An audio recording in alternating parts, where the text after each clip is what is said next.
Welcome to Instant Replay presented by Cheez-Its. Andrew Wiebe and Charlie Davies here for a special 2020 Audi MLS Cup Playoffs edition of the show. Let's just get into it. Charlie, whoa, man. I hate to do this to you, but you just jumped in. That was clear encroachment. You're off the line. The laws are the laws. That's your second yellow, bro. Straight to the back pocket now. I'm sorry, man, but that's a red card. It's time for me to look to the bench. What? I can do this, Wiebe. Oh, he can do this! I can do this. All right, Felipe, time for your maiden voyage. We start in the 77th minute of Orlando City's insane shootout win against NYCFC with the play that really got the juice flowing. Corner kick for NYCFC. The clearance comes to Anton Tinnerholm, but watch Huon. The Orlando City defender lines up the New York right back and big collision. Yellow card, says referee Alan Chapman. Felipe, was that the right call? Not the right call. I think it's a red card, and especially in that game, shouldn't be, count, each player it is. Because definitely if it's me in that play, it's a red card and a 2-game suspension. So for me, it's a red card. The tackle with his shoulders go straight to the face, and is a high risk. And I think it's a potential concussion on that play. So for me, that makes it a red card. All right, I'm on your side. For me, I understand how you can and could call this reckless, and that's what Chapman did. The key pullout from the laws is, quote, when a player acts with disregard to the danger to an opponent. Okay, that's fine for me if Huon is challenging for the ball. The fact is, he is not challenging for the ball. He does not know where the ball is other than it's coming to Anton Tinnerholm. Watch his eyes. Huon locks in on Tinnerholm and turns his shoulder, as you said, Felipe, to make contact with the head and neck of his opponent. He absolutely crushes Tinnerholm. For me, that is excessive force, and when you make contact shoulder to head, it is clearly endangering Tinnerholm's safety. I'd have gone back pocket too. I think it's a red card. You both disappoint me because this is not a red card. Absolutely not. Huon is jumping into Tinnerholm because he's just trying to distract him. He knows he's not going to have a shot at the ball. But there's also the chance of getting the block or B, putting Tinnerholm off. Now, it's reckless 100%.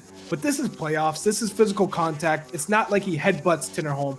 It's a yellow card, direct yellow card, and it's a hard yellow card, but nothing more than that. Don't you even try, Felipe. If that is a red card, you're getting a red card every match. Hey. 9 years in the league, 1 red card and 1 suspension being called on Twitter. Other than that, no red cards. And for me, if you see, he has a cotton on his nose. I think he had just had a tackle that his nose was bleeding. For me, he was frustrated, and that as frustration made that happen. And for me, it's a red card. Now we've come to the 84th minute, which we all thought was going to be the pivotal moment of the match to give New York City FC the win going up a man. So Huon comes down the right flank. He thinks he's going to start a counterattack, and he gets fouled by Gary Mackay-Steven. Does Gary get up easily? No, he pushes off for Huon to get up, and Huon retaliates by kicking out. Alan Chapman gives him a direct red card for violent conduct. Felipe, do you agree with this interpretation? I think Huon is putting a Felipe show to be on instant replay, and it's a second time he's there. Red card, I think, is the right call because he make an unnecessary kick, and that's a red card. All right, how about this? Let's play apples to oranges with kickouts then. We all thought that was a red card on Huon. What did you guys think of the Jonathan Osorio kickout on Alex Mawil? Referee Robert Sabiga called the foul. Yes, he did. He blew the whistle. But then no caution. Huon got sent off for the same thing. Should Osorio have been off, Charlie? Yes. A kickout is a kickout, no matter if it's the lightest of kickouts or the meanest of kickouts. And in this case, he reacts, he retaliates, and Alex Mawil makes a meal of it. He embellishes the contact, but it is a red card. Once you cross the line and you try to kick out at a player, it's a red card. So for me, they missed this one. That red card is as red as their jersey. It's nothing you can even talk about. And we should have his teammates on the show to make his opinion as well. Red card all day.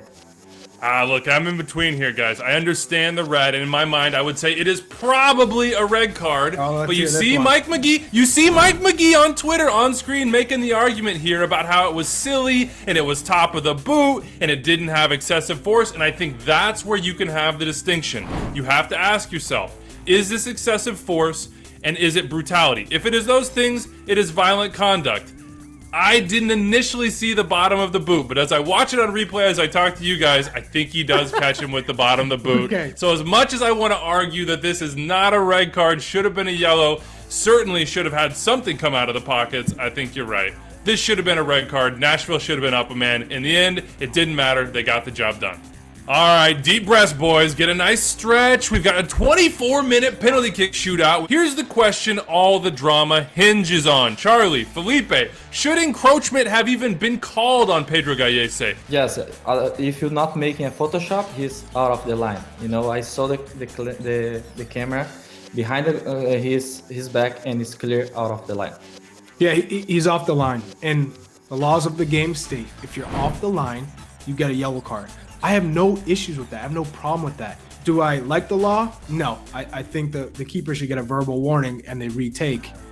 But with that being said, he gets the yellow and gets sent off, and I have no problem with that. I just want to see consistency after each shot. All right, here's the how, what, and why for the shootout that would not end. Once encroachment was called on Gallese, a yellow card was required by law. Because the MLS season began before the IFAB 2020-21 laws took effect, the league is using the 2019-20 version. For 1920, if the penalty kick needs to be retaken due to goalkeeper encroachment, a yellow card will be issued, even on the first offense. So Gallese saw yellow and was sent off. That was correct, even if it seemed a little bit harsh.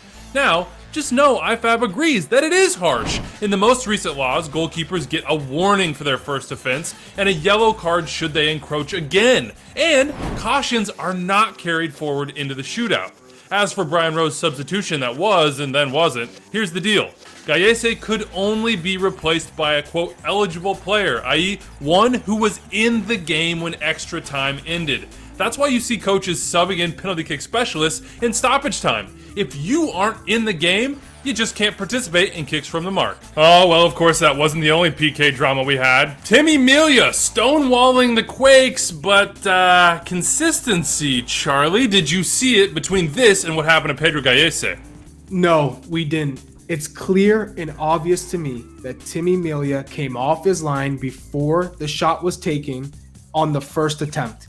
For me, this is even worse than Gallese, in my opinion, because he jumps forward and then he goes sideways. What do you guys want to see in these situations? Well, ultimately, I think it comes back to the Gallese save. And don't call that encroachment. If it's that close, I don't want to see the whistle blown for encroachment. Now the question is the goalkeepers taking advantage of that now go into the semifinal and final MLS playoffs? Because if I'm a goalkeeper and I don't have a yellow, I'm going to take my chance to try to make a save, even if I step forward, because the referee may call or may not. So the question is the goalkeeper taking advantage of that now? All right, let's go back to beautiful Hartford for this extra time penalty shout for Richie Larea that went unheeded. Why is this not a penalty kick? There's not enough in it. You know, I love my attackers. I give them always the benefit of the doubt. In this case, though, there's not enough in it. And we've seen Richie Larea over the course of the season go down a little bit easier in and around the 18. So for me, this is not a penalty. They got it right. You have the whistle in your mouth, Felipe. What are you doing? You blowing the whistle or are you saying play on, play on? I blow the whistle. I don't look at the time. I don't look at the clock. I don't look, what time is it. I just blow the whistle, PK. There's contact. He unbalanced Larea, and for me, it's a PK. I can't believe it. You know how many PKs I would have had if they gave me some contact from you? Because you want to stay up. You're a strong boy.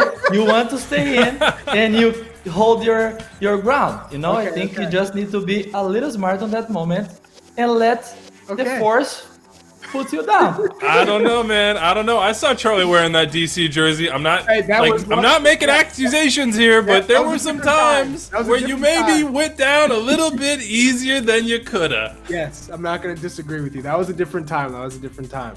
All right, that's it from us. Remember, we take requests, so if you see something during these Audi 2020 MLS Cup Playoffs, say something. Our Twitter handles are right here on the screen, and we check the hashtag Instant Replay every single match night. As always, massive thanks to our producers, Rich, Red Wine Hernandez, and Phil, Utica TID Levanco, for making us look good. And thank you, Felipe, for jumping on and giving us your honest, unvarnished opinions. It has been a blast, man. Felipe, a ton of respect. Thank you for coming on the show, because it is not easy as a player to come in and analyze these decisions, and if there was a yellow card or red card. And so a ton of respect to you, and I wish you the best in your recovery.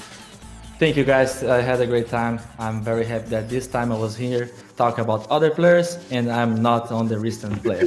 So thank you guys.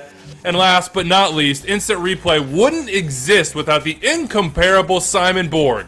Thank you for being you, Simon, and everything you did to kickstart this show. We'll see you next time.